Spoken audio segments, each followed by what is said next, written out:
மக்களே அனைவருக்கும் இனிய வணக்கம். நான் உங்கள் விப்ரஜேஷ். ஆட்டோ ட்ரெண்ட் தமிழ் சேனலுக்கு உங்களை அன்புடன் மீண்டும் வரவேற்கிறேன்.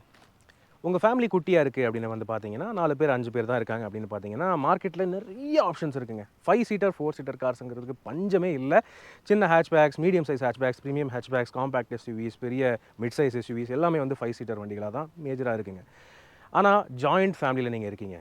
அத்தை, மாமா, தாத்தா, பாட்டி, குழந்தைங்க, பொடுசுங்க, பெரியவங்க எல்லாம் அத்தனை பெரிய ஃபேமிலி இருக்குது. 9 பேர் இருக்காங்க ஃபேமிலியில் அப்படின்னா என்ன வண்டி எடுக்கிறதுங்க? 7 சீட்டர் 8 சீட்டர்லாம் பத்தாது. Ertiga, Innova Hycross, Innova Crysta அதெல்லாம் கூட பத்தாது. 9 சீட்டர் வேணும் இல்லையா? 9 சீட்டர் மார்க்கெட்டில் இருக்கா அப்படின்னு கேட்டிங்கன்னா ஒரு 2 வண்டி தான் இருக்குங்க. இப்போ தான் ரீசெண்டாக வந்து பார்த்தீங்கன்னா Mahindra Bolero Neo plus 9 seater வந்து லான்ச் பண்ணாங்க மஹிந்திரா. அந்த பொலேரோ நியோ ப்ளஸோடைய பேஸ் லெவல் P4 வேரியண்ட் தமிழில் முதல்ல ரிவ்யூ கொண்டு வந்தது நம்ம தான். ஓகேவா? அப்படின்னு இருக்கும்போது டாப் லெவல் வேரியண்ட் நம்ம பார்க்கவே இல்லை. ஆனால் இப்போ வந்துருச்சுங்க Mahindra Bolero Neo plus 9 seater P10 variant தான் இந்த வண்டியோடைய டாப் வேரியண்ட். இன்றைக்கி நம்ம கூட இருக்கிறது இந்த P10 வேரியண்ட் தான். சூப்பராக இருக்குல்ல? வண்டி மேசிவாக பெருசாக சும்மா கும்முன்னு இருக்குது. அதுதான் என்னுடைய கருத்து. உண்மையாக சொல்ல போனால் இந்த வண்டி வந்து ஒரு வகையில் ஷெவர்லே டவேரா 10 சீட்டர், அதுக்கப்புறம் வந்து பொலேரோ ப்ளஸ்ன்னு ஒன்று இருந்துச்சு, அந்த 9 சீட்டர் 10 சீட்டர் அந்த வண்டி இருந்துச்சு. அதுக்கப்புறம் வந்து பார்த்திங்கன்னா குவாலிஸ், இந்த மாதிரி வண்டிகளுடைய வாரிசு அப்படின்னு கூட எடுத்துக்கலாம். அதெல்லாம் இப்போ மார்க்கெட்டில் இல்லாததுனால உங்களுக்கு ஒரு 9 சீட்டர் இப்போ வேணும்னா இந்த வண்டி நீங்கள் பர்ச்சேஸ் பண்ணலாம் அப்படின்னு தான் வந்து மஹிந்திரா லான்ச் பண்ணியிருக்காங்க. பேஸ் லெவல் P4 வேரியண்ட்டோடைய எக்ஸ்ஷோரூம் விலை வந்து பார்த்தீங்கன்னா 11.39 லேக் ருபீஸ், அதாவது 11,39,000க்கு லான்ச் பண்ணாங்க பேஸ் லெவல் P4 வேரியண்ட். அதிலேயே ஓரளவுக்கு தேவையான ஃபீச்சர்ஸ் 9 பேருக்கு சீட்டிங்கு, ஏசி எல்லாமே கொடுத்துருந்தாங்க. இது வந்து P10 வேரியண்ட் அப்படின்னும்போது ரொம்ப விலை அதிகமாக இருக்கும் அப்படின்னு நினச்சேன். ஆனால் இல்லை. ஏன் அப்படின்னு கேட்டிங்கன்னா இதனுடைய எக்ஸ்ஷோரூம் விலை வந்து பார்த்தீங்கன்னா 12,49,000க்கு வருதுங்க. 12.49 லேக் ருபீஸ். சூப்பராக இருக்குல்ல? இவ்வளோ பெரிய வண்டி, அதுவும் வந்து ஸ்கார்பியோட என்ஜினோட வருது. ரொம்ப இம்ப்ரெசிவாக இருக்குது. முக்கியமாக 9 சீட் வர்றது ஒரு சூப்பரான ஃப்ளெக்சிபிலிட்டி ஆப்ஷனாக இருக்கும் உங்கள் ஃபேமிலி பெருசாக இருந்துச்சுன்னா. ஸோ இன்றைக்கி இந்த Bolero Neo plus P10 variant நமக்கு ரிவ்யூக்கு வழங்கியிருக்கிறது கோயம்புத்தூரை சேர்ந்த CAI auto industries private limited Mahindra car showroom. So முதல்ல அவங்களுக்கு எங்களுடைய மனமார்ந்த நன்றிகள். அதே மாதிரி நேரான உங்களுக்குமே எங்களுடைய தேங்க்ஸ் என்றைக்குமே இருக்குது. உள்ளே போகிறதுக்கு முன்னாடி எப்பவும் நான் கேட்குறதா, நம்ம சேனலுக்கு நீங்கள் புதுசாக இருந்தீங்கன்னா அவசியம் தயவுசெய்து சப்ஸ்கிரைப் பண்ணுங்கள். ஏன்னா இதே போல் எல்லா கார்ஸோடைய எல்லா வேரியன்ஸோடைய டீட்டெயில் ரிவ்யூஸும் தமிழில் நீங்கள் நம்ம சேனலில் டீட்டெயில்டாக பார்க்கலாம். உங்களோட சப்போர்ட் தான் என்றைக்குமே எங்களுக்கு பெரிய மோட்டிவேஷனாக இருக்குது. அதனால் ப்ளீஸ் இந்த வீடியோவை லைக் பண்ணுங்கள், ஷேர் பண்ணுங்கள். மேலும் ஃபேஸ்புக், இன்ஸ்டாகிராம் அண்ட் ட்விட்டர்லையும் கூட ஃபாலோ பண்ணுறதுக்கு மறக்காதீங்க. இது வெறும் வாக் அரவுண்ட் ரிவ்யூவாக இருக்க போகிறது இல்லைங்க, டிரைவ் ரிவ்யூ பண்ணி பார்க்க போகிறோம். ஸோ கடைசி வரைக்கும் பாருங்கள். கடைசியில் தான் ஆன் ரோட் ப்ரைஸ் உங்களுக்கு காட்டுவேன். ஸோ வாங்க உள்ள போகலாம்.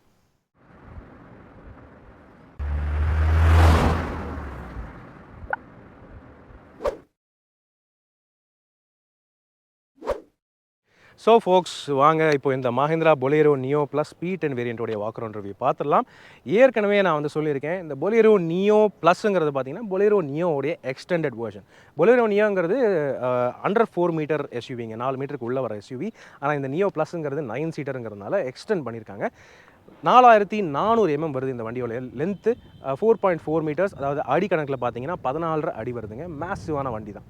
கன்ஸ்ட்ரக்ஷன் அப்படின்னு பார்த்தீங்கன்னா இதுவும் வந்து ஸ்கார்பியோ மாதிரி பொலேரோ நியோ மாதிரி பாடி தனியாக சேஸ் தனியாக அப்படின்னு வரக்கூடிய கன்ஸ்ட்ரக்ஷன் தான். பாடி ஆன் ஃப்ரேம் கன்ஸ்ட்ரக்ஷன் அப்படின்னு சொல்லுவாங்க. ஒரு டிப்பிக்கலான எஸ்யூவிக்கு ஏற்ற மாதிரி ஒரு ரோபஸ்டான கன்ஸ்ட்ரக்ஷன் தான் கொடுத்துருக்காங்க. ஸோ அது வந்து ஓகே. இப்போது ஃப்ரண்ட்டு அப்படின்னு வந்து பார்த்தீங்கன்னா ஏற்கனவே நம்ம வந்து பேஸ் லெவல் P4 வேரியண்ட் வந்து பார்த்துருக்கோம். ஸோ பெரும்பாலும் இந்த ஃப்ரண்ட் ஃபேசியா லுக்கு இது வந்து ஒரு டிப்பிக்கல் பொலேரோ நியோ அப்படிங்கிறது நமக்கு எவ்வளோ தூரத்துலேருந்து பார்த்தாலுமே தெரியும். பெரிய அளவில் ஒன்றும் மாற்றம் இருக்கிற மாதிரி தெரியல. இந்த P10 டாப் வேரியண்ட்டுங்கிறதுனால உங்களுக்கு வந்து ஃப்ரண்ட்டில் ஃபுல்லாக கிரில்லில் க்ரோம் டீட்டெயிலிங் எல்லாம் கொடுத்துருக்காங்க. ஸ்லாட்ஸ் எல்லாம் இருக்குது, எல்லாமே க்ரோமில் இருக்குது. P4 வேரியண்ட்டில் பிளாக்கில் இருந்துச்சு, ஆனால் இதில் ஃபுல்லாக க்ரோமில் கொடுத்துருக்காங்க, நல்லா இருக்குது. அதே மாதிரி சில்வர் ஃபினிஷ் கிட் பிளேட் இருக்குது, ஃபுல் பாடி கலர் பம்பர்ஸ் எல்லாமே பார்க்குறது நல்லா தான் இருக்குது. ஆனால் அடிஷன் ஃபீச்சர்ஸ் என்னென்னு பார்த்தீங்கன்னா முதல்ல ஃபாக் லேம்ப்ஸ் வருதுங்க. ஃப்ரண்ட்டில் ஃபாக் லேம்ப்ஸ் கொடுத்துருக்காங்க. இது வந்து P4 வேரியண்ட்டில் இல்லை. ஸோ அது ஒரு அடிஷன். இன்னொரு சின்ன மிஸ்ஸிங் ஃபீச்சர் என்னென்னு பார்த்தீங்கன்னா, நான் வந்து பொலேரோ நியோவில் உங்களுக்கு காமிச்சிருக்கேன். பொலேரோ நியோவுடைய டாப் லெவல் N10 வேரியண்ட்டில் LED DRLs வரும் ஹெட்லாம்ப்ஸில். இந்த ஹெட்லாம்ப்ஸ் வந்து அதே மாதிரி தான் இருக்குது. ஆனால் LED DRL இந்த டாப் வேரியண்ட்லேயே கொடுப்பாங்கன்னு நினச்சேன், ஆனால் கொடுக்காம விட்டுட்டாங்க. ஸோ ஹெட்லாம்ப்ஸ் நீங்கள் பார்க்கலாம், ப்ரொஜெக்டர்லாம் இல்லை, நார்மலான ஹாலஜன் ஹெட்லாம்ப்ஸ் தான். ஆனால் LED DRL இல்லாமல் கொடுத்துருக்காங்க. ஆனால் இது என்ன அப்படின்னு கேட்டிங்கன்னா, இது வந்து கார்னரிங் லேம்ப்ஸுங்க. லைக் நைட் டைமில் நீங்கள் ரொம்ப இருட்டில் வளைஞ்சு போகிற ரோடில் போயிட்டுருக்கீங்க அப்படின்னா வந்து இந்த கார்னரிங் லேம்ப்ஸ் உங்களுக்கு வந்து உதவியாக இருக்கும். அந்த ஃபீச்சர் இந்த டாப் வேரியண்ட்டில் வந்துடுது. ஸோ அதுவும் வந்து ஓகே. மற்றபடி ஓவரால் ஃப்ரண்ட் ஃபேஸியாக வந்து அப்படியே பொலேரோ நியோவே தான், ஒன்றும் பெரிய மாற்றம் எதுவும் இல்லை. இப்போது ஓகே, அடுத்தது அப்படியே வாங்க சைட் ப்ரொஃபைல் பார்ப்போம். ஸோ சைட் ப்ரொஃபைல் அப்படின்னு பார்த்தீங்கன்னா ஏற்கனவே உங்களுக்கு காமிச்சிட்டேன் வண்டியோடைய லென்த்தெல்லாம் நல்ல மேசிவான வண்டி தான். ஆனால் இது வந்து டாப் லெவல் வேரியண்ட்டுங்கிறதுனால உங்களுக்கு இந்த பி பில்லர், சி பில்லர் இதெல்லாமே வந்து உங்களுக்கு வந்து பிளாக் மாஸ்கிங்கோட வந்துடுது. ஸோ பார்க்குறதுக்கு ஒரு ஃப்ளோட்டிங் எஃபெக்ட் ரூஃப் மாதிரி ஒரு ப்ராப்பரான லுக்கும் கொடுத்துருக்காங்க. நல்லா தான் இருக்குது. ஆனால் எந்த வேரியண்ட் எடுத்தாலுமே உங்களுக்கு வந்து இந்த பிளாக் பிளாஸ்டிக் டோர் ஹேண்டில்ஸ் தான் வருது. பொலேரோ அப்படிங்கிற சிக்னேச்சருக்கான இந்த ரப்பர் பீடிங் வந்து ஃபுல் லென்த்துக்குமே ஃப்ளோ ஆகுது. அது சேமாக தான் இருக்குது. புதுசான அடிஷன் என்னென்னு பார்த்தீங்கன்னா இந்த P10 வேரியண்ட்டில் மட்டும்தான் இந்த அலாய் வீல்ஸ் வருது. 16 இன்ச் அலாய் வீல்ஸ் இது நல்லா தான் இருக்குங்க. அலாய் வீல்ஸ் ரொம்ப நல்லா இருக்குது. ஆக்சுவலாக இந்த வண்டிக்கு 215 செக்ஷன் 16 இன்ச் டயர் கொடுக்குறாங்க. ரியலில் ட்ரம் பிரேக்ஸ் தான் வருது, ஆனால் ஃப்ரண்ட்டில் டிஸ்க் பிரேக் வருது. ESP ட்ராக்ஷன் கண்ட்ரோல் இருக்கா அப்படின்னு கேட்டிங்கன்னா இல்லை. அது ஒன்று தான் வந்து அவங்க இன்னும் கொடுக்காம விட்டுருக்காங்க. ஸோ பட் இருந்தாலும் வண்டி வெளியிலேருந்து பார்க்குறதுக்கு நல்லா தான் இருக்குது. அலாய் வீல்ஸ் எல்லாம் வரும்போது வண்டி கொஞ்சம் நல்லா ப்ரீமியமாக ஆன மாதிரி ஒரு ஃபீல் இருக்குது. ஓகே, இப்போ அடுத்தது வாங்க அப்படியே பின்னாடி போவோம். ஸோ பின்னாடி பெரிய அளவில் ஒன்றும் மாற்றம் இருக்கிற மாதிரி எனக்கு தெரியலை. ஃபீச்சர்ஸ் ஆட் ஆகியிருக்கு. ரியர் ஓவரால் ப்ரொஃபைல்னு பார்த்தீங்கன்னா இது P10 வேரியண்ட்டில் இந்த ஸ்டெப்னியோடைய கவர் வந்து பார்த்தீங்கன்னா எக்ஸ் ஷேப்பில், அதுவும் கான்ட்ராஸ்ட் கலரில் கிரே கலரில் கொடுக்குறாங்க. பொலேரோ அப்படிங்கிற போல்டு பிராண்டிங் இருக்குது. நல்லா தான் இருக்குது. இந்த ஸ்டெப்னி ஆனால் பார்த்தீங்கன்னா ஸ்டீல் வீல் தான், இது அலாய் வீல் இல்லை. ஸோ அது நீங்கள் ஓகே பரவாயில்ல அட்ஜஸ்ட் பண்ணிக்கலாம். ஆனால் டயர் வந்து ஃபுல் சைஸில் இருக்குது. ஸோ லாங் டேர்மு கூட இந்த ஸ்டெப்னி நீங்கள் மாற்றி போட்டு யூஸ் பண்ணிக்கலாம். ரியர் விண்ட்ஷீல்டு வைப்பர் வாஷர் மற்றும் டீஃபாகர் இந்த P10 வேரியண்ட்டுக்கு மட்டும்தான் வருது. P4 வேரியண்ட்டில் ரியர் வைப்பரும் கிடையாது, டீஃபாகரும் கிடையாது. P10 வேரியண்ட்டில் மட்டும்தான் அந்த ரியர் விண்ட்ஷீல்டு வைப்பர் வாஷரும் டீஃபாகரும் கொடுக்குறாங்க. ரிவர்ஸ் பார்க்கிங் சென்சர்ஸ் 2 இருக்குது. இங்கே கீழே பம்பரில் ரிவர்ஸ் பார்க்கிங் சென்சர்ஸ் பார்க்கலாம். ஆனால் கேமரா இருக்கா? ஓஹோ, கேமரா இல்லையோ. டாப் வேரியண்ட்டில் உண்மையாக கேமரா வரும் அப்படின்னு எதிர்பார்த்தேன். ஆனால் இந்த P10 டாப் வேரியண்ட்லையுமே ரிவர்ஸ் பார்க்கிங் கேமரா கொடுக்கல. காரணம் என்னன்னு தெரியல. ஸோ பொலேரோ நியோ மாதிரியே தான். நீங்கள் இதை வாங்கிட்டு நீங்கள் கேமரா அடிஷனலாக ஒரு எக்ஸ்ட்ரா சார்ஜ் போட்டு ப்ரோக்ராம் பண்ணிக்கணும் டச் ஸ்க்ரீன் சிஸ்டமில் அப்படின்னு நினைக்கிறேன். ஆனால் ரியர் இந்த food step, metal food step இது எல்லா வேரியண்ட்ஸ்க்கும் காமனாக வருது. ஓகே, கடைசியாக ஒரே ஒரு விஷயம் நான் வந்து மறந்துட்டேன். இந்த சைடில் நீங்கள் ஃபுட் ஸ்டெப் பார்க்கலாம். இந்த ஃபுட் ஸ்டெப் வந்து வண்டியோடையே வருதுங்க P10 வேரியண்ட்டுக்கு. P4ல் இந்த ஃபுட் ஸ்டெப் இல்லை, ஆனால் P10 வேரியண்ட்டில் இந்த ஃபுட் ஸ்டெப் கொடுக்குறாங்க. ஃபேக்ட்ரியிலேருந்தே நல்லா வெயிட் தாங்கக்கூடிய கெப்பாசிட்டி தான். ஸோ இங்கே நான் ஏறி நின்று குதிச்சாலுமே நல்லா தான் இருக்குங்க, தாங்குது. நல்ல ஸ்ட்ராங்கான மெட்டல் ஃபுட் ஸ்டெப் கொடுத்துருக்காங்க. ஸோ அதுவும் ஓகே. இப்போது அடுத்தது வாங்க உள்ளே போகலாமா? ஸோ இப்போ கேபினுக்கு உள்ளே போகிறதுக்கு முன்னாடி இந்த P10 வேரியண்ட்டில் தான் உங்களுக்கு வந்து ரிமோட் லாக்கிங் கொடுக்குறாங்க இந்த பொலேரோ நியோ ப்ளஸுக்கு. ஸோ இதே சாவி தான் வந்து பொலேரோ நியோ அண்ட் வந்து பார்த்தீங்கன்னா ஸ்கார்பியோ N, XUV 700 எல்லாத்துக்குமே இதே சாவி தான். ரிமோட் ஆக்சஸ் கொடுத்துருக்காங்க. ஸோ திறப்போமா? ரைட், அவ்வளோதான், திறந்தாச்சு. இப்போ உள்ளே திறந்து பார்த்தீங்கன்னா P4 வேரியண்ட் மாதிரி இல்லைங்க. நிறையாவே கொஞ்சம் அப்கிரேட் பண்ண மாதிரி எனக்கு வந்து தெரியுது. ஏற்கனவே நம்ம வந்து பொலேரோ நியோவுடைய top level N10 variant interior பார்த்துருக்கோம் இல்லையா? ஸோ இதுவும் வந்து ஆல்மோஸ்ட் அதே மாதிரி தான் இருக்குது. ஏன்னா அதே மாதிரி பேஜ் கலர் ஃபேப்ரிக் அப்போல்சரி கொடுக்குறாங்க. இந்த P10 வேரியண்ட்டுக்கு மட்டும்தான் டிரைவர் சீட்டுக்கு ஹைட் அட்ஜஸ்ட்மெண்ட்டும் வருது. ஸோ அதுவும் ஒரு வரவேற்கத்தக்க ஃபீச்சராக இருக்குது. அண்ட் கூடுதலாக இங்கே பார்த்தீங்கன்னா ஃப்ரண்ட் 2 சீட்ஸுக்குமே ஆம்ரெஸ்ட்டும் கொடுக்குறாங்க. ஸோ அதுவும் வந்து லாங் டிஸ்டன்ஸ் கம்ஃபர்ட்டுக்கு நல்லா தான் இருக்கும். இப்போ வேறு என்ன இருக்குது அப்படிங்கிறத உள்ளே ஏறி பார்ப்போம் வாங்க. ஓகே, ஸோ இதுதான் வந்து டேஷ்போர்டோடைய குயிக் ஓவர்வியூ. உண்மையாக சொல்ல போனால் பொலேரோ நியோவே தாங்க. ஒன்றும் பெரிய சேஞ்ச் இருக்கிற மாதிரி தெரியல. ஆனால் சேஞ்சஸ் இருக்குது. ஃபீச்சர்ஸ் ரீதியாக சில மாற்றங்கள் இருக்குது. Engine start. ஓகே, ஸோ இங்கே பார்த்தீங்கன்னா இதுதான் டச் ஸ்க்ரீன் சிஸ்டம், இதுதான் instrument cluster display. Instrument cluster display ஏற்கனவே நம்ம வந்து P4 வேரியண்ட்டில் பார்த்தது தான். ஒன்றும் பெரிய மாற்றமே இல்லை. இதில் டயர் ப்ரெஷர் மானிட்டரிங் சிஸ்டம் எல்லாம் இல்லை. ஆனால் டீசெண்டாக தேவையான அளவுக்கு இன்ஃபர்மேஷன் எல்லாம் தருது. ஸ்டேரிங் மவுண்டட் ஆடியோ கண்ட்ரோல்ஸும் வருது. இந்த ஆண்ட்ராய்டு டச் ஸ்க்ரீன் சிஸ்டமோட இதை வந்து பேர் பண்ணியிருக்காங்க. டச் ஸ்க்ரீன் சிஸ்டம் உள்ள போவோம். ஆனால் இது வந்து பார்த்தீங்கன்னா பிளாங்க் பேனல். உண்மையாக இந்த வண்டியில் பொலேரோ நியோவுடைய N10 வேரியண்ட் மாதிரியே க்ரூஸ் கண்ட்ரோலும் எதிர்பார்த்தேன். ஏன்னா பொலேரோ நியோவுடைய N10ல் க்ரூஸ் கண்ட்ரோல் கொடுக்குறாங்க. இந்த P10 வேரியண்ட்லையும் கொடுப்பாங்க அப்படின்னு எதிர்பார்த்தேன். ஆனால் இல்லை, க்ரூஸ் கண்ட்ரோலை வந்து ஸ்கிப் பண்ணிட்டாங்க. ஏன்னு தெரியல. But still it is okay. Touch screen system கொடுத்துருக்காங்க. இது வந்து ஆண்ட்ராய்டோடைய டச் ஸ்க்ரீன் சிஸ்டம். ஆனால் கொஞ்சம் ஆஃப்டர் மார்க்கெட்டாக தான் இருக்குது. லைக் நம்ம போய் வேறு ஏதோ ஒரு கடையில் வந்து இந்த 9 இன்ச் டச் ஸ்க்ரீன் சிஸ்டம் அப்படின்னு மாட்டினோம்னா எப்படி இருக்கும், அதே மாதிரி தான் இருக்குது. மஹேந்திராவோட சிஸ்டம் மாதிரி தெரியல இது. ஆனாலும் டீசெண்டாக இருக்குது. உங்களுக்கு வந்து ஸ்லிக்காக ஆப்ரேஷன் கிறிஸ்பாக இருக்குது. டிஸ்பிளே நல்ல குவாலிட்டியாக தான் கொடுத்துருக்காங்க. ஈக்குவலைசர் இருக்குது. 4 ஸ்பீக்கர்ஸ் கொடுக்குறாங்க. ஆடியோ குவாலிட்டி ரொம்ப சுமாராக தான் இருக்குது. But it is okay. Steering wheel அப்படின்னு ஒன்று இருக்குது. என்னென்னு பார்ப்போமா? ஸ்டியரிங் மவுண்டட் கண்ட்ரோல்ஸை நீங்கள் கஸ்டமைஸ் கூட பண்ணிக்கலாம் போல். அந்த மாதிரி ஃபீச்சர்ஸ் எல்லாமும் இருக்குது. ஆனால் என்ன இல்லைன்னு கேட்டிங்கன்னா ரிவர்ஸ் பார்க்கிங் கேமரா இல்லைங்க. ஸோ இங்கே ரிவர்ஸ் போடுறேன் பாருங்கள். இல்லை, ரிவர்ஸ் பார்க்கிங் கேமராவே இல்லை. பீப் சவுண்ட்ஸ் மட்டும்தான் வருது. இவ்வளோ பெரிய வண்டிக்கு ரிவர்ஸ் பார்க்கிங் கேமரா டாப் வேரியண்ட்லேயாவது கொடுத்துருக்கணும், ஆனால் கொடுக்கல. காரணம் என்னன்னு தெரியல. ஆனாலும் நீங்கள் மஹிந்திராவுடைய ஆக்சசரி செக்ஷன்லேருந்து ஒரு அடிஷ்னலாக ரூ. 5000 6000 என்னமோ கொடுத்து நீங்கள் இதே டச் ஸ்க்ரீன் சிஸ்டமில் ரிவர்ஸ் பார்க்கிங் கேமராவை ப்ரோக்ராம் பண்ணிக்கலாம். அந்த ஆப்ஷன் ஆனால் இருக்குது. It is okay. ஏசி அப்படின்னு பார்த்தீங்கன்னா இது வந்து அதே சேம் மேனுவல் ஏர் கண்டிஷனிங் தான், ஆட்டோ ஏசிலாம் கிடையாது. பொலேரோ நியோவுக்கும் இதே தான், பொலேரோ நியோ ப்ளஸுக்கும் அதே தான். ஏசிக்கும் தனியாக எக்கனாமி மோடுன்னு ஒன்று கொடுத்துருக்காங்க. ஆனால் இந்த டாப் வேரியண்ட்லேயாவது ரியர் ஏசி வென்ட்ஸ் கொடுப்பாங்க அப்படின்னு எதிர்பார்த்தேன். இல்லவே இல்லை. நீங்கள் அடிஷ்னலாக வெளியே போய் ஆஃப்டர் மார்க்கெட்டாக ரியர் ஏசி ஃபிட் பண்ணுற மாதிரி தான் இருக்கும் இந்த டாப் வேரியண்ட் எடுத்தாலுமே. ஸோ எஸ், இந்த மாதிரி ஒரு சில விஷயங்கள் வந்து மிஸ்ஸிங்காக இருக்குது. ஆனால் மற்றபடி எல்லாமே டீசெண்டாக இருக்கிற மாதிரி தான் தெரியுதுங்க. ஆடியோ சிஸ்டமுக்கு யூஎஸ்பி கனெக்டிவிட்டி ஆக்ஸ் போர்ட்டும் இருக்குது, இங்கே கொடுத்துருக்காங்க. 12 வோல்ட் சார்ஜிங் சாக்கெட் எப்பவும் போல் இங்கே தான் இருக்குது. ஸோ அது வந்து ஓகே. அதை தவிர இங்கேயுமே ஒரு 12 வோல்ட் சாக்கெட் கொடுக்குறாங்க. ஸோ இந்த சார்ஜிங் சாக்கெட் வந்து ரியர் சீட் பேசஞ்சர்ஸும் யூஸ் பண்ணிக்கலாம் அண்ட் ஃப்ரண்ட் சீட்டில் இருக்கிறவங்களும் யூஸ் பண்ணிக்கலாம். சென்டர் கன்சோல் சேம் தான். 3 கப் ஹோல்டர்ஸ் இருக்குது, அல்லது இந்த இடத்த பாட்டில் ஹோல்டராகவும் யூஸ் பண்ணிக்கலாம். 4 பவர் விண்டோஸ் எல்லா வேரியன்ட்ஸ்க்கும் ஸ்டாண்டர்ட் தான். இங்கேயும் தனியாக ஒரு ஸ்டோரேஜ் பாக்கெட் இருக்குது, இங்கேயும் இன்னொரு பாக்கெட் இருக்குது, அதுவும் வந்து ஓகே. அண்ட் இங்கே ஸ்டீரிங்கோடைய ரைட் சைடில் வந்து பார்த்தீங்கன்னா மற்றபடி மீதி எல்லாமே இருக்குங்க. Engine idle start stop feature, என்ஜினுக்கு வந்து எக்கனாமி மோட், இது ரெண்டுமே வந்து பார்த்தீங்கன்னா P4 வேரியண்ட்லேயே பார்த்துருக்கோம். எக்கனாமி மோடு இருக்குது, பவர் மோடு இருக்குது. இப்போ பவர் மோடில் இருக்குது. எக்கனாமின்னு அழுத்தினீங்கன்னா எக்கனாமி ஆன் ஆகும். இது வந்து பார்த்தீங்கன்னா ரியர் விண்ட்ஷீல்ட் டீஃபாகருக்கான பட்டன். ஸோ நீங்கள் பனிப்பகுதியில் போகிறீங்கன்னா உங்களுக்கு ரியர் விண்ட்ஷீல்ட் டீஃபாகர் தேவைப்படும், அதை நீங்கள் ஆன் பண்ணிக்கலாம். அண்ட் இது வந்து எலக்ட்ரானிக் அட்ஜஸ்டபிள் ORVMs இந்த வண்டியில் அது கொடுத்துருக்காங்க. P4 வேரியண்ட்டில் இது இல்லை, ஆனால் P10 வேரியண்ட்டுக்கு எலக்ட்ரானிக் ORVMஸும் கொடுத்துருக்காங்க. நைஸ். ஆனாலும் பார்த்தீங்கன்னா இங்கே டோர்ஸில் வந்து ஃபேப்ரிக் பேடிங்கெல்லாம் கொடுப்பாங்க அப்படின்னு எதிர்பார்த்தேன். எதுவுமே இல்லை, ப்ளெயினாக பிளாஸ்டிக்காக மட்டும்தான் விட்டுருக்காங்க. ரொம்ப சிம்பிளாக தான் இருக்குது. இங்கே சில்வர் ஃபினிஷ் வருது, அவ்வளோதான். மற்றபடி பெருசாக ஒன்றும் சொல்லிக்கிற மாதிரி ஒன்றும் இல்லை. 1 லிட்டர் பாட்டில் ஹோல்டர்ஸ் இருக்குது, பரவாயில்ல. அதை தவிர சின்ன ஐட்டம்ஸ் இதனால ஸ்டோர் பண்ணிக்கலாம். ஓகே. மேலே ரூஃபில் வந்து பார்த்தீங்கன்னா day night manually adjustable ARVM. இது ஏற்கனவே நம்ம P4 வேரியண்ட்டில் பார்த்துருக்கோம். அண்ட் இங்கே எல்லோ கேபின் லைட்டிங் அதுவும் பார்த்துருக்கோம். கோ டிரைவர் சைடு சன்வைசரில் மட்டும் வேனிட்டி மிரர் வருது, ஸோ அதுவும் வந்து பார்த்துருக்கோம். க்ளவ் பாக்ஸ் எப்பவும் போல் சேம் தான், decent size. It is okay, அகலமாக தான் இருக்குது. அவ்வளோதாங்க. இந்த ஆம்ரெஸ்ட் வந்து அட்ஜஸ்டபிள்லாம் இல்லை, ஒரே ஃபிக்ஸ்டு. வச்சா இப்படி வைக்கணும், இல்லைன்னா வேண்டாம்னா இப்படி வச்சிடணும், அவ்வளோதான். 2 செட்டிங் மட்டும்தான், அதுவும் வந்து நீங்கள் பார்த்துக்கலாம். ஃப்ரண்ட்டில் 2 ஏர்பேக்ஸ் மட்டும்தான் கொடுக்குறாங்க. இந்த வண்டியில் மொத்தமாகவே 2 ஏர்பேக்ஸ் தான். ஸோ அது ஒரு கவனிக்கத்தக்க விஷயம். ரைட், இப்போ வாங்க பேக் சீட்டுக்கு போய் பார்ப்போம். ஏற்கனவே நம்ம வந்து ரியர் சீட்டோடைய கம்ஃபர்ட்டு, ஸ்பேஸ் இதெல்லாமே வந்து P4 வேரியண்ட்டுடைய ரிவ்யூலேயே பார்த்துருக்கோம். ஸோ P10 வேரியண்ட் அப்படின்னு இருக்கும்போது ஃபீச்சர்ஸ் ரீதியாக, காஸ்மெட்டிக் ரீதியாக அப்கிரேட்ஸ் ஆப்வியஸ்லி பண்ணியிருக்காங்க. எதிர்பார்க்காத ஒரு சில ஃபீச்சர்ஸ் இருக்குது. உதாரணத்துக்கு பார்த்தீங்கன்னா சென்டர் ஆம்ரெஸ்ட் வருதுங்க. ஸோ நல்லா தான் இருக்குது, பரவாயில்ல. ஆனால் இதுக்குள்ளே கப் ஹோல்டர்ஸ்லாம் எதிர்பார்க்காதீங்க, ரொம்ப சிம்பிளான ஆம்ரெஸ்ட் தான். ஆனாலும் நல்லா இருக்குது, குஷனிங் திக்காக தான் கொடுத்துருக்காங்க. 2 பேர் உட்காரதா இருந்தால் அந்த ஆம்ரெஸ்ட் ரொம்ப யூஸ்ஃபுல்லாக இருக்கும். கூடவே சேஃப்டி விஷயம் அப்படின்னு பார்த்தீங்கன்னா ஐசோஃபிக்ஸ் சைல்ட் சீட் மவுண்ட்ஸ் கொடுக்குறாங்க. பரவாயில்லையே, இந்த விஷயம் ஆக்சுவலாக நான் எதிர்பார்க்கவே இல்லை இந்த வண்டியில். ஐசோஃபிக்ஸ் சைல்ட் சீட் மவுண்ட்ஸ், அதாவது குழந்தைகளுடைய சைல்டு சீட்ஸுக்கு வந்து இந்த மவுண்ட்ஸ் வந்து கொடுத்துருக்காங்க.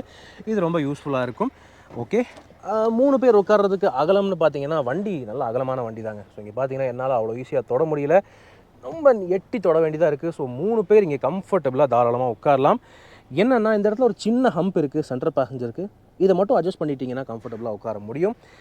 நீ ரூம் அப்படின்னு பார்த்தீங்கன்னா டிரைவர் சீட் வந்து என் ஹைட்டுக்கு அட்ஜஸ்ட் பண்ணியிருக்கேன். என் ஹைட் வந்து பார்த்தீங்கன்னா 5 அடி 11 அங்குலம் கிட்ட வருது, 5'11", 6 அடின்னு வச்சுக்கலாம் ஆல்மோஸ்ட். ஸோ அப்படின்னு இருக்கும்போது நான் உட்காந்தேன்னா டிரைவர் சீட்டில் பின்னாடி என்னால் அவ்வளோ ஸ்பேஷியஸாக உட்கார முடியாது, கொஞ்சம் லிமிட்டடாக தான் இருக்குது. பட் ஓகே, ஷார்ட் ஜர்னிஸ்க்கு ஓகே. என்னை விட டிரைவர் ஹைட் வந்து கம்மியாக இருக்காங்க, அல்லது மீதி பேசஞ்சர்ஸ் யாருனாலுமே ஹைட் கம்மியாக தான் இருக்காங்கன்னா இங்கே கம்ஃபர்டபுளாக உட்காரலாம், ஸ்பேஸ் பிரச்சனை இல்லை. ரியர் ஏசி வென்ட்ஸ் ஏற்கனவே நான் சொன்ன மாதிரி இந்த வண்டியில் இல்லவே இல்லை. ஸோ ஃப்ரண்ட்டில் வந்து டிரைவர் வந்து எவ்வளோ ஏசி வைக்கிறாரோ அதை பொறுத்து தான் கூலிங் கடைசி வரைக்கும் வர்ற மாதிரி இருக்கும். ஆனால் ஏசி நீங்கள் ஃபுல்லாக வச்சிங்கன்னா இந்த மாதிரி சவுண்ட் வரும். ஸோ அதை நீங்கள் கவனிச்சுக்கணும். சேஃப்டி ஃபீச்சர்ஸ்னு பார்த்தீங்கன்னா ஏற்கனவே நான் சொல்லிட்டேன், இந்த வண்டியில் 6 ஏர்பேக்ஸ் கிடையவே கிடையாது, 2 ஏர்பேக்ஸ் மட்டும்தான் எந்த வேரியண்ட் எடுத்தாலுமே. ESP traction control hill holder system கிடையாது. நார்மலாக ABS with EBD front disc brakes மட்டும்தான் கொடுக்குறாங்க. ஆனால் rear windshield wiper washer defogger வந்துடுது. ரிவர்ஸ் பார்க்கிங் சென்சர்ஸ் இருக்குது, ரிமோட் லாக்கிங் இருக்குது, அவ்வளவுதான். ரைட், இங்கே வேறு என்ன இருக்குது ஃபீச்சர்ஸ் அப்படின்னு வந்து பார்த்தீங்கன்னா பெருசாக ஒன்றும் இல்லை. 2 பேருக்கு 3 பாயிண்ட் சீட் பெல்ட்ஸ் கொடுத்துருக்காங்க, அவ்வளோதான். அண்ட் ரியர் பவர் விண்டோஸ்க்கு மட்டும் டோர்ஸ்லேயே வந்து விண்டோ ஸ்விட்சஸ் கொடுத்துருக்காங்க. ரியர் டோர்லேயுமே வந்து 1 லிட்டர் பாட்டில் ஹோல்டர்ஸ் இருக்குது. It is okay. மேலே தனியாக லைட்டிங் அப்படின்னு செகண்ட் ரோக்கு தனியாக தரல, ஆனால் செகண்ட் ரோ அண்ட் தேர்ட் ரோக்கு கம்பைன் பண்ணி ஒரு எல்லோ கேபின் லைட்டிங் வந்து கொடுத்துருக்காங்க பின்னாடி. ஸோ அதை நான் பின்னாடி போய் கூட காட்டலாம். ஓகே, இப்போது வாங்க கடைசி சீட்ஸ், அதாவது ஜம்ப் சீட்ஸ் அந்த ஏரியாவை போய் பார்ப்போம். இந்த வண்டியில் 9 சீட்டர் கான்செப்ட் அப்படின்னு பார்த்தாலே ஆப்வியஸ்லி சைடு ஃபேஸிங் சீட்ஸ் தாங்க. ஸோ டாப் வேரியண்ட் எடுத்தாலுமே உங்களுக்கு இந்த மாதிரி சைடு ஃபேஸிங் ஜம்ப் சீட்ஸ் தான் வருது. ரெண்டு சைட்லேயுமே ரெண்டு பேராக உட்காந்தோன்னா 4 பேர் இந்த இடத்துல எப்படியாவது உள்ளே போட்டு அடைச்சிட்டு போயிடலாம், பிரச்சனையே இல்லை. அதனால தான் பார்த்தீங்கன்னா இந்த வண்டி வந்து குவாலிஸ் தவேரா அந்த மாதிரி கார்களுக்கு வாரிசு அப்படின்னு சொல்லலாம். அப்படி உங்களுக்கு லக்கேஜ் அதிகமாக இருந்துச்சுன்னா ஆப்வியஸ்லி இந்த 2 சீட்ஸுமே அப்படி தூக்கி மடக்கி போட்டு லாக் பண்ணிட்டு போயிடலாம். லக்கேஜ் ஏரியா வந்து ஒரு பெரிய பிளாட்ஃபார்ம் மாதிரி ஃப்ரீ ஆகிடும். ஆல்மோஸ்ட் ஒரு 400 லிட்டர் கிட்ட ஸ்பேஸ் வந்து ஃப்ரீ ஆகும் அப்படின்னு எதிர்பார்க்குறேன். இங்கேயுமே பார்த்தீங்கன்னா அந்த பேஜ் கலர் ஃபேப்ரிக் அப்போல்சரி இந்த ஜம்ப் சீட்ஸ்க்கும் கொடுத்துருக்காங்க. ஸோ இது ஒரு அப்கிரேடாக தெரியுதுங்க. அதுக்கப்புறம் எல்லா வெர்ஷன்ஸ்லையுமே, அதாவது P4 P10 எந்த வேரியண்ட் எடுத்தாலுமே உங்களுக்கு இந்த பட்டர்ஃப்ளை டைப் ஓப்பனிங் விண்டோஸும் கொடுத்துருக்காங்க இந்த கடைசி சீட் பேசஞ்சர்ஸ்க்கு. உண்மையாக ரியர் ஏசி கண்டிப்பாக இந்த வண்டிக்கு அவசியம். ஸோ அப்படின்னு இருக்கும்போது இந்த வண்டி நீங்கள் பர்ச்சேஸ் பண்ணிங்கன்னா முதல் விஷயம் நீங்கள் போய் ஆஃப்டர் மார்க்கெட்டாக ஏசி ஃபிட் பண்ணிவிடுங்க. அப்போ தான் செகண்ட் ரோவுக்கும் இந்த கடைசி ஜம்ப் சீட் ஏரியா பேசஞ்சர்ஸ்க்கும் வந்து ஏசி கூலிங் வரும். இல்லைன்னா அங்கே ஃப்ரண்ட்லேருந்து வரக்கூடிய ஏசி அவ்வளோ தூரம் த்ரோ வருமானு தெரியல. ஸோ ஓகே, இவ்வளோதான் விஷயம். இப்போது ரைட், வாங்க நம்ம இந்த வண்டியை ரோடில் இறக்கி பார்ப்போம். மக்களே வாங்க இந்த மஹேந்திரா பொலேரோ நியோ ப்ளஸ்ஸை இப்போ வந்து ப்ராப்பராக ட்ரைவ் ரிவ்யூ பண்ணி பார்க்க போகிறோம். ஏற்கனவே நம்ம வந்து P4 வேரியண்ட் ரிவ்யூ பண்ணப்போவே ஒரு சின்ன ட்ரைவ் எடுத்தோம், சும்மா இந்த கொடிஷா ரோட்டில் மட்டும் ஓட்டி காமிச்சோம். ஸோ இப்போ நம்ம கொஞ்சம் தூரம் லாங் போய் கொஞ்சம் ஸ்பீட் டெஸ்ட்லாம் பண்ணி பார்க்க போகிறோம். ஆனால் இது ஒரு 9 சீட்டர் வண்டி, இப்போதைக்கு 2 பேர் தான் இருக்கும். ஸோ 2 பேர் இருக்கும்போது எப்படி ரெஸ்பாண்ட் பண்ணுது, லோ வெயிட்டில் எப்படி ரெஸ்பாண்ட் பண்ணுதுங்கிறத பார்க்க போகிறோம். முடிஞ்சால் கூடிய சீக்கிரமே வந்து ஃபுல் லோடோட இந்த வண்டி டெஸ்ட் பண்ணி உங்களுக்கு நான் காட்டுறேன். பட் இன்றைக்கி ஒரு ட்ரைவ் ரிவ்யூ பண்ணி பார்ப்போம் வாங்க. First engine start. ஸோ இந்த மஹேந்திராவுடைய எம்ஹாக் என்ஜின் பற்றி புதுசாக சொல்கிறதுக்கு என்னங்க இருக்குது? நம்ம எல்லாருக்கும் நல்லாவே தெரியும். XUV 700, ஸ்கார்பியோ N, ஸ்கார்பியோ கிளாசிக்கு, இந்த மாதிரி எல்லா வண்டிக்கும் தாருக்குமே இதே என்ஜின் தான் வருது. 2.2 லிட்டர் எம்ஹாக். ரொம்ப ரீஃபைண்டான என்ஜின் அப்படின்னு சொல்லலாம். ஒரு 4 சிலிண்டர் டீசல் என்ஜின் அப்படின்னு சொல்லவே முடியாது. ஏன்னா உள்ள பெரிய அளவில் நாய்ஸே இல்லைங்க. ரொம்ப ரீஃபைண்டாக இருக்குது. என்னென்னா கியர் லீவரில் மைல்டாக அந்த ஒரு வைப்ரேஷன் இருக்குது. மைல்டாக இருக்குது. விரல வச்சா வைப்ரேஷன் தெரியுது. ஆனால் ரொம்ப ஒன்றும் கரகரன்னு முன்ன பழைய காலத்து டீசல் மாதிரிலாம் இல்லை. ரொம்ப ரீஃபைன் பண்ணிட்டாங்க. ஏசி ஆன் பண்ணிக்கலாம், ஏன்னா ரொம்ப தேவை. ஸோ ஏசி ஆக்சுவலாக பார்த்தீங்கன்னா 2 ஃபேன் ஸ்பீடில் தான் வச்சுருக்கேன். ஆனாலும் கொஞ்சம் நாய்ஸியாக தான் இருக்குது. காரணம் என்னென்னா தேர்ட் ரோ கடைசி சீட்டு வரைக்கும் வரணும் இல்லையா ஏசி. அதனால் ஏசி நார்மலாகவே கொஞ்சம் ப்ளோவர் ஸ்பீட் அதிகமாக இருக்கிற மாதிரி தான் செட்டிங் கொடுத்துருக்காங்க. ஸோ இப்போ நான் வந்து கிளச்சிலேருந்து கால் மட்டும் எடுக்கிறேன். கிளச்சு ரொம்ப ஸ்மூத்தாக இருக்குது, வெயிட்டே இருக்கிற மாதிரி தெரியல. கால் எடுத்த உடனே ஃபஸ்ட் கியரில் தான் இருக்குது. ஃபஸ்ட் கியரில் ஒரு 7 கிலோமீட்டர் ஸ்பீடோ 10 கிலோமீட்டர் ஸ்பீடோ என்னமோ அது பாட்டுக்கு போயிட்டுருக்கு, க்ரீப் ஃபங்க்ஷன். 2வது கியர் மாற்றுறேன். 2வது கியரில் நான் ஆக்சிலேட்டரே கொடுக்கல, 18-15 என்னமோ ஸ்பீடுக்கு வந்துடுச்சு. நான் ஆக்சிலேட்டர் கொடுக்காமே இந்த ஸ்பீடில் மூவிங் ஆகுது. ஸோ அந்தளவுக்கு டார்க் வந்து ஈஸி ஆக்சசிபிளாக கொடுத்துருக்காங்க. ரொம்ப நல்லாயிருக்கு. அதுதான் எனக்கு பர்சனலி ரொம்ப பிடிச்சிருந்த வண்டியில். இப்போது திரும்புவோமா? நான் மெயின் ரோடு போனால் கொஞ்சம் டிராஃபிக் இருக்கும். ஸோ இப்போ நம்ம என்ன பண்ண போகிறோம்னா, இப்போ சிட்டி டிராஃபிக்கில் எப்படி பெர்ஃபார்ம் பண்ணுது, செகண்ட் கியரில் ஸ்பீட் பிரேக்கர்லேயும் டெஸ்ட் பண்ண போகிறோம். ஹைவேஸ் எடுத்துகிட்டு போய் அதையும் வந்து டெஸ்ட் பண்ணலாம். ஸோ பிரேக்கே போடாமல் வெறும் செகண்ட் கியரில் நான் ஆக்சிலேட்டரே கொடுக்காம அது பாட்டு ஸ்பீட் பிரேக்கரில் ஏற்றினேன். சஸ்பென்ஷன் ரொம்ப சாஃப்டாக இருக்குது. கம்ப்ளைண்ட்டாக நல்லா பண்ணியிருக்காங்க. லைக் ரியரில் பார்த்தீங்கன்னா மல்டி லிங்க் சஸ்பென்ஷன் இருக்குது. மல்டி லிங்க் சஸ்பென்ஷனுங்கிறது என்னென்ன வண்டிக்கு இது வரைக்கும் நம்ம பார்த்துருக்கோன்னு கேட்டிங்கன்னா ஸ்கார்பியோ N அண்ட் வந்து பார்த்தீங்கன்னா இனோவா, இந்த மாதிரி பல கார்களுக்கு இருக்குது. ஸோ அதே செட்டப் தான் இந்த வண்டிக்கும் இருக்குது. அதனால் ரஃப் ரோட்ஸும் நல்லாவே தாங்கும் அப்படின்னு எதிர்பார்க்குறேன். ஸ்பீட் பிரேக்கர்ஸ்க்கெல்லாம் பிரச்சனையே இல்லைங்க. சரி, வாழ்த்தலாம் வாங்க. ஸோ ஏற்கனவே நான் சொன்ன மாதிரி கிளச்சு ரொம்ப லைட்டாக இருக்குது, ஸ்மூத்தாக இருக்குது. என்னென்னா பொசிஷன் தான் கொஞ்சம் ஹையாக இருக்குது. கிளச்சு ரொம்ப மேலே இருக்கிற மாதிரி இருக்குது. ஆனால் ஓகே, பழகிடலாம், பிரச்சனை இல்லை. இப்போ பார்த்தீங்கன்னா திரும்ப ஸ்பீட் பிரேக், ஒன்றுமே தெரியறதில்ல. இன்ஃபேக்ட் ஃபுல் லோடு இருந்துச்சுன்னா வண்டியில் ஒன்றுமே தெரியாது. ஓ வாவ், இது ஒரு இவ்வளோ பெரிய வண்டி, 9 சீட்டர் வண்டி மாதிரியே தெரில. பிக்கப் சூப்பராக எடுக்குது. மெயினாக காரணம் என்னென்னா வண்டியில் ஆள் இல்லை. ஆனாலும் இன்ஜின் வந்து பார்த்தீங்கன்னா மீதி இந்த 8 சீட்டு 9 சீட் வண்டி 10 சீட் வண்டி எல்லாத்த விட சூப்பராக ரெஸ்பான்ஸ் கொடுக்குது. செம்மையாக இருக்குது, வாய்ப்பே இல்லை. அண்ட் பிரேக் கொஞ்சம் டெஸ்ட் பண்ணுவோமா? 40லேருந்து கப்புன்னு பிரேக் அடித்தேன். டீசெண்டாக இருக்குது. இனிமேல் நம்ம இன்னும் கொஞ்சம் ரோடு ஃப்ரீயாக இருக்கும்போது ப்ராப்பராக பிரேக் டெஸ்ட் பண்ணுவோம்.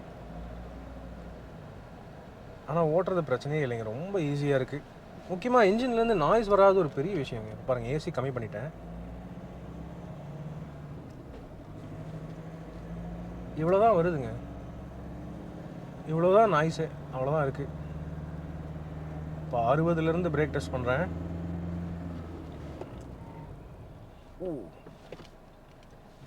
வாவ், நல்லா இருக்குது. இத்தனைக்கும் ஃப்ரண்ட் மட்டும் தான் டிஸ்க் பிரேக்கு, ஆனாலும் நல்ல பிரேக் ரெஸ்பான்ஸ், நல்லா நச்சுன்னு பிடிக்குது. அந்த ஓட்டுறது, பேனிக் ஆகிறது அப்படிலாம் ஒன்றுமே இல்லை. நீட்டாக ஸ்ட்ரெயிட் லைனில் போய் நல்லா நிற்கிது. ஏபிஎஸ் வித் இபிடி இருக்குது இந்த வண்டியில்.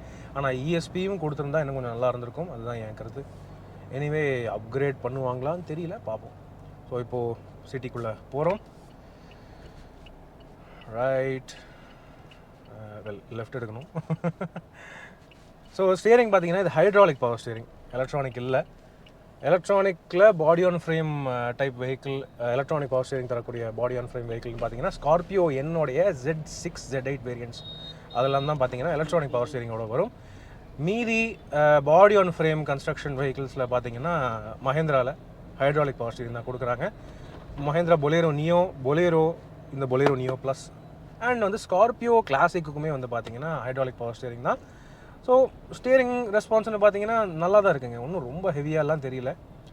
நீங்கள் எலக்ட்ரானிக் பவர் ஸ்டியரிங் மட்டுமே ஓட்டி பழகிருந்தீங்கன்னா கொஞ்சம் வெயிட்டாக தெரியும், ஆனால் எனக்கெல்லாம் இது ரொம்ப ஈஸியாக தான் இருக்குது, நல்லா இருக்குது, ஃப்ளூயிடாக இருக்குது.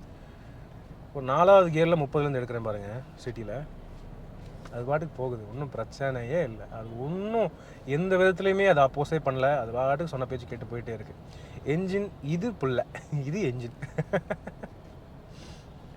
கண்டிப்பாக ஃபுல் லோடு வச்சாலுமே இந்த டார்க் வந்து ரொம்ப உதவியாக தான் இருக்கும் அப்படின்னு நினைக்கிறேன். ஓகே, பிரேக் ஏன் எதாவது நிறுத்திட்டாங்கன்னு தெரியல. ஸோ விசிபிலிட்டி முக்கியமாக சொல்லப்போனால் நல்லாவே இருக்குங்க. இதில் ஒரு கமாண்டிங் டிரைவிங் பொசிஷன் இருக்குது. இந்த P10 வேரியண்ட்டில் உங்களுக்கு டிரைவர் சீட் ஹைட் அட்ஜஸ்ட்மெண்ட்டும் கொடுக்குறாங்க. ஸோ இன்னும் மேலே ஏற்றிக்கலாம் சீட்டை. அப்படி ஏற்றுனீங்கன்னா அப்படியே மேலேருந்து பார்க்குற மாதிரி இருக்கும். ஒரு ஆல்மோஸ்ட் ஸ்கார்பியோ மாதிரி ஒரு டிரைவிங் பொசிஷன் கிடைக்கும். ஓகே, ஸோ இந்த மாதிரி டிராஃபிக்கில் நீங்கள் மாட்டினாலுமே கிளச்சு ஃப்ரீயாக இருக்கிறதுனால பிரச்சனை இல்லை, ரிலாக்ஸாக நீங்கள் ஓட்டிகிட்டு போயிட்டே இருக்கலாம். செகண்ட் கியர் எப்போவுமே ரெஸ்பாண்ட் பண்ணிக்கிட்டே தான் இருக்குது, பிரச்சனையே இல்லை. நிறுத்திட்டு எடுக்கிறதுனாலுமே நீங்கள் திரும்ப ஃபஸ்ட் கியருக்கு போடணுன்னு அவசியமே இல்லை, 2வது கியர்லேருந்து எடுத்துடலாம்.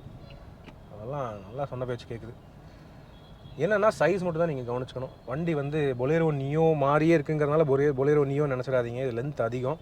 ஸோ கொஞ்சம் அதை நம்ம வந்து மிரரை பார்த்துட்டே தான் ஓட்டணும். வண்டி லென்த் அதிகங்கிறது கவனத்தில் வச்சுக்கணும். ஒரே டிராஃபிக்கில் செம்மையாக மாட்டிக்கிட்டோம். ஸோ சிட்டி டிராஃபிக்கில் ஓட்டுறதுக்கு ஈஸியாக இருக்குது, பிரச்சனை இல்லை. ஆனால் லென்த்து மட்டும் நீங்கள் ஞாபகம் வச்சுக்கணும், ஓகேவா? இப்போ நம்ம என்ன பண்ண போகிறோன்னா ஹைவே போவோம். அடுத்தது அப்படியே ஹைவே போய் டெஸ்ட் பண்ணி பார்ப்போம், வாங்க. ஸோ மக்களே, இந்த அவினாஷி ரோடு எல்லாருக்கும் தெரியுங்க. ஸோ இங்கே தான் இப்போ டெஸ்ட் பண்ணி பார்க்க போகிறோம். இது வரைக்கும் வந்து சிட்டியில் ஓட்டுறதுக்கே மைலேஜ் எவ்வளோ வந்திருக்கு அப்படின்னு கேட்டிங்கன்னா 11.5 கிட்ட காட்டுதுங்க. பரவாயில்ல, இவ்வளோ பெரிய வண்டி, அதுவும் 2.2 லிட்டர்ஸ் என்ஜின் இருக்கிற ஒரு 9 சீட்டர் வண்டிக்கு இந்த மைலேஜ் சூப்பர். இப்போ என்ன பண்ணியிருக்கேன் அப்படின்னு கேட்டிங்கன்னா, வந்து நிறுத்தினேன், என்ஜின் ஐடில் ஸ்டாப்பில் வந்து கிளச்லேருந்து கால் எடுத்த உடனே என்ஜின் கட் ஆஃப் ஆயிடுச்சு. இப்போ கிளச்சை மட்டும் ப்ரெஸ் பண்ணால் போதும், என்ஜின் ஸ்டார்ட் ஆகிடுச்சு பாருங்கள். ஸோ இந்த ஃபீச்சர் வந்து பார்த்திங்கன்னா சிட்டியில் டீசல் மிச்சம் பண்ணுறதுக்கு ரொம்ப யூஸ்ஃபுல்லாக இருக்கும், மைலேஜ் கொஞ்சம் பெட்டராக கிடைக்கும். இப்போது வாங்க அழுத்துவோமா.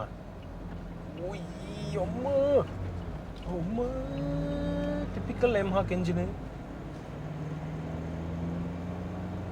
ஐயோ, கும்முன்னு இழுத்துட்டு போகுது, பரவாயில்ல, நல்ல பிக்கப்பு. அழுத்துனா அது பாட்டுக்கு சொல்ல பேச்ச கேட்குது.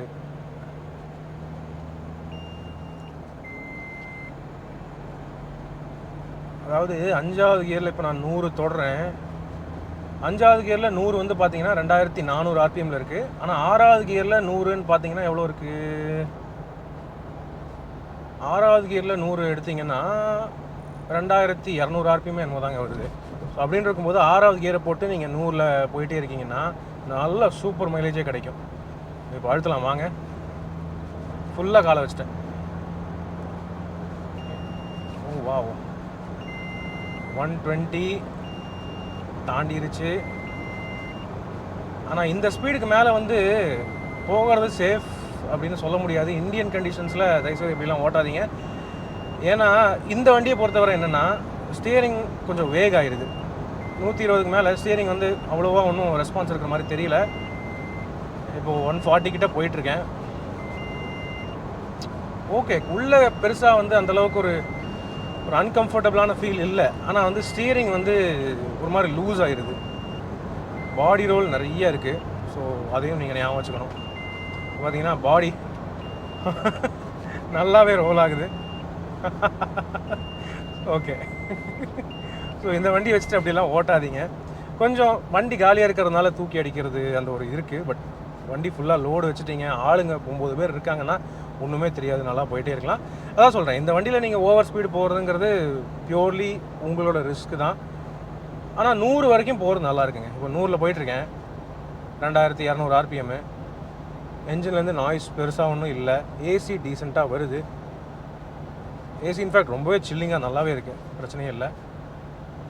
ரிலாக்ஸ்டாக இந்த மாதிரி ஒரு ஸ்பீடு பிடிச்சி நீங்கள் போயிட்டே இருந்தீங்கன்னா மேக்ஸிமம் ஒரு 14-15 வரைக்குமே ஈஸியாக மைலேஜ் கிடைக்க வாய்ப்பு இருக்குது. 6th கியர் இருக்கிறதுனால நீங்கள் ஒரு 80-90ன்னு பிடிச்சிங்கன்னா இன்னுமே 16 வரைக்குமே வரதுக்கு வாய்ப்பு இருக்குது.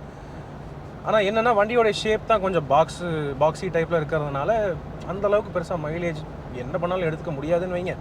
இருந்தாலும் ஓரளவுக்கு நல்ல மைலேஜாக கிடைக்கும். 14-15ங்கிறதே நல்ல மைலேஜ் தான். ஸோ யா, நான் ஏற்கனவே சொன்ன மாதிரி கொஞ்சம் அந்த லைட்டாக அந்த பவுன்சிங் இருக்குது, பாடி ரோல் ஹெவியாக இருக்குது. நீங்கள் இந்த மாதிரி நீங்கள் திருப்புறீங்கனாலுமே ஒரு பக்கம் அப்படி போயிட்டு வரும். ஃப்ரண்ட் ஒரு சைடு இருக்கும், பேக் ஒரு பக்கம் அப்படி போயிட்டு வருது. ஸோ அந்த மாதிரி கட் அடிக்கிறதுலாம் தயவுசெய்து பண்ணாதீங்க. ஓகே, ரிலாக்ஸ்டாக போகிறது ஓகே. இந்த வண்டி ஒரு ஃபுல் டே 24 மணி நேரம் 48 மணி நேரம் இந்த மாதிரி நீங்கள் 6வது கியரை போட்டு 100லேயே போய்ட்டுருங்கனாலுமே ஸ்ட்ரெயினே இல்லை. என்ஜின் சூப்பரான என்ஜினு, ஸ்மூத்தாக இருக்குது, மைலேஜ் டீசெண்டாக இருக்குது. ஆனால் வந்து ஓவர் ஸ்பீடு மட்டும் போகாதீங்க. ஓகே, ஸோ டெஸ்ட் பண்ணிட்டோம். ஹை ஸ்பீட் எபிலிட்டி டீசெண்டாக இருக்குது. ஆனால் ஓவர் ஸ்பீடு தயவுசெய்து இந்த வண்டியில் பண்ணாதீங்க. இது இன்னோவா மாதிரியோ ஸ்கார்பியோ என் மாதிரியோ XUV 700 மாதிரியோ கிடையாது. இது ஒரு யூட்டிலிட்டேரியனான எம்யூவி. ரைட், இப்போ நம்ம யூ-டர்ன் போடுவோம். யூ-டர்ன் போடும்போது ஸ்டீரிங் ரெஸ்பான்ஸ் எப்படி இருக்குன்னு பார்ப்போம். ஸோ இப்போ என்ஜின் பிரேக்கிங்கில் டவுன் பண்ணுறேன். 4வது கியர் போட்டேன். 4வது கியரில் 80 வந்து பார்த்தீங்கன்னா 2400 RPM கிட்ட இருக்குது. ரைட், பிரேக்ஸ் டீசெண்டாக இருக்குது. ஆனால் ஓரளவுக்கு ஸ்பீடு நீங்கள் அதிகமாக போகாமல் இருந்தீங்கன்னா ஓகே. ஸோ திருப்பலாம். அண்ட் பரவாயில்ல, ஹைட்ராலிக் பவர் ஸ்டீரிங்னாலுமே நல்ல டியூனிங் பண்ணியிருக்காங்க. ஃபுல்லாக ரீசெண்டர் ஆகிடுது, நல்லா இருக்குங்க. ஓவராலாக பார்த்தீங்கன்னா ஓவராக நீங்கள் ஸ்பீடு போகாமல் இருந்தீங்கன்னா இது வந்து நல்ல வண்டி.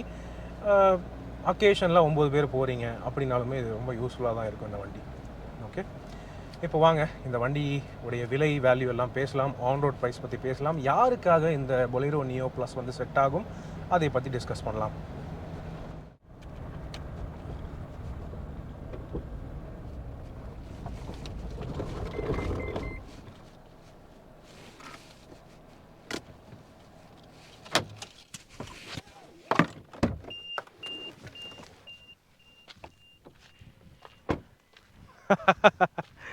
ஸோ மக்களே, இதுதான் மஹேந்திரா பொலேரோ நியோ ப்ளஸ் உடைய டீட்டெயில்டான walk around review, drive review எல்லாமே. லைக் அதாவது நீங்கள் நார்மலாக வந்து இந்த ப்ரைஸில் வந்து பார்த்தீங்கன்னா ஒரு 5 சீட் காம்பேக்ட் SUV எடுப்பீங்க. ஆனால் வந்து உங்கள் ஃபேமிலி பெருசு, குடும்பம் பெருசு, ஜாயிண்ட் ஃபேமிலியாக இருக்கீங்க அப்படின்னா வந்து இந்த வண்டி ஒரு சரியான சாய்ஸாக இருக்க வாய்ப்பு இருக்குது. எப்போயாவது நீங்கள் 9 சீட் யூஸ் பண்ணுறீங்க, 9 பேர் இருக்காங்க, ஃபுல் ஃபேமிலியோடு எப்போயாவது நீங்கள் ட்ராவல் பண்ணுவீங்க அப்படின்னா இந்த வண்டி ஓகேவாக இருக்கும். ஏன்னா இந்த வண்டியை வாங்கியுமே டாப் அண்ட் இந்த P10 வேரியண்ட் வாங்கினாலுமே ஒரு சில ஃபீச்சர்ஸ் உங்களுக்கு மிஸ்ஸிங்காக இருக்குது. உதாரணத்துக்கு ரியர் ஏசி வென்ட்ஸ் மிஸ்ஸிங்காக இருக்குது அண்ட் க்ரூஸ் கண்ட்ரோல் மிஸ்ஸிங்காக இருக்குது. ஆனாலும் நீங்கள் என்ன சொல்கிறது, 9 பேரோட கண்டிப்பாக எப்போயாவது ஒரு தடவை போகத்தான் போகிறீங்க. அல்லது 9 பேர் போகலைனாலுமே 5 பேர் ப்ளஸ் நிறையா லக்கேஜ் எடுத்துகிட்டு போவீங்க அப்படின்னாலுமே இந்த வண்டி நீங்கள் தாராளமாக வாங்கலாம். ரொம்ப ஒரு ரோபஸ்டான, டஃப்பான, அதே மாதிரி ரீஃபைண்டான ஒரு டீசல் பெரிய எம்யூவியாக இருக்குங்க. இப்போ வந்து பார்த்தீங்கன்னா உண்மையாக சொல்லப்போனால் மார்க்கெட்டில் இந்த ரஃப் அண்ட் டஃப்பான எம்யூவிஸுங்கிறது ரொம்ப கம்மியாக தான் இருக்குங்க. டவேரா இல்லை, குவாலிஸ் இல்லை, அது மாதிரி நிறையா 9 சீட்டர் வண்டிகள் எல்லாம் இப்போ இல்லை மார்க்கெட்டில். அதுக்கு பதிலாக இந்த பொலேரோ நியோ ப்ளஸ் ஒரு நல்ல ஆல்டர்னேட்டிவாக இருக்கும் அப்படின்னு தோணுது. முக்கியமாக ஓட்டுறதுக்கு ரொம்ப ஈஸியாக இருக்குது, என்ஜின் அவ்வளோ ஸ்மூத்தாக இருக்குது, மைலேஜும் ரொம்ப நல்லா தான் இருக்குங்க. சர்ப்ரைசிங்லி ரொம்ப நல்லா இருக்குது. ஸோ உங்களுடைய கருத்து என்னங்கிறத கமெண்ட் செக்ஷனில் பகிர்ந்துக்கங்க. இந்த Mahindra Bolero Neo plus P4 P10 2 வேரியன்ட்ஸோடைய ஆன் ரோட் ப்ரைஸிங் நீங்கள் மேலே ஸ்க்ரீனில் பார்க்கலாம். ஸோ உங்களுடைய கருத்து என்னங்கிறது கமெண்ட் செக்ஷனில் பகிர்ந்துக்கங்க. இந்த வண்டியை நீங்கள் வாங்குவீங்களா? வேறு காம்பேக்ட் எஸ்யூவியை விட்டுட்டு நீங்கள் இந்த வண்டி வாங்குறதுக்கு தயாரா? இதை உங்கள் கருத்து என்னங்கிறது கமெண்ட் செக்ஷனில் பகிர்ந்துக்கங்க. இப்போதைக்கு உங்களிடமிருந்து விடைபெறுவது அன்புடன் விப்ரஜேஷ். மேலும் பல வீடியோக்களில் சந்திப்போம். நன்றி, வணக்கம்.